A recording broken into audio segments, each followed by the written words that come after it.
Hello, I'm Michael O'Donnell. Welcome to this Western New England College News Update. Senator-elect Scott Brown was warmly greeted by the people of Western Massachusetts last Friday. Mr. Brown visited the Hookey Wow in Chicopee, where over 100 people were in attendance. Brown told his supporters that he has a huge job ahead of him down in Washington, but that he's up to the challenge of tackling the major issues that lie ahead. The to-be senator then shook hands with nearly everyone at the restaurant. Brown is currently on a thank-you tour across the Bay State after defeating Democrat Martha Coakley in the special election. He is scheduled to take office February 11th. President Obama last week awarded $8 billion in federal stimulus funds in the hopes of providing better rail service across the nation. The two largest projects will be new rail lines from San Francisco to San Diego, California, as well as service from Orlando to Tampa, Florida. The funding will also improve service locally. The Springfield, Massachusetts to New Haven, Connecticut line will receive much-needed upgrades. State officials hope that the improvements will help alleviate traffic on Interstate 91 and will provide an alternative route for many tourists and commuters. President Obama recently delivered his annual State of the Union address to Congress. The president touched on many issues facing Americans, including jobs, education, and health care. The president says that jobs is now of primary focus after the unemployment rate has risen towards double digits.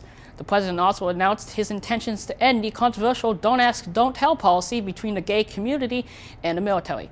We asked Professor William Mandel for his comments on the president's overall performance. Well, I think the American voters are looking for results right now. They're looking for leadership and results.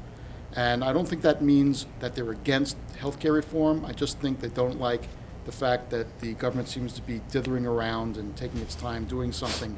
They want to explain to them, they want to explain how it's going to benefit them, and they want to see something done. The same thing is true about jobs. They want to see not just the slowing up of job loss, but they want to see job creation. And that's, it's been a year since the president's been sworn in, and usually at about this time, that's when they're looking for that kind of results to occur.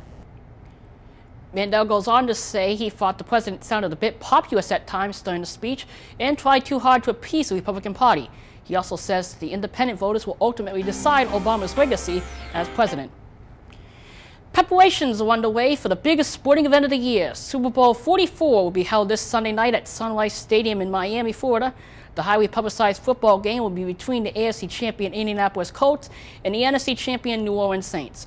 The Colts, led by the NFL's MVP Peyton Manning, are working for their third Super Bowl title.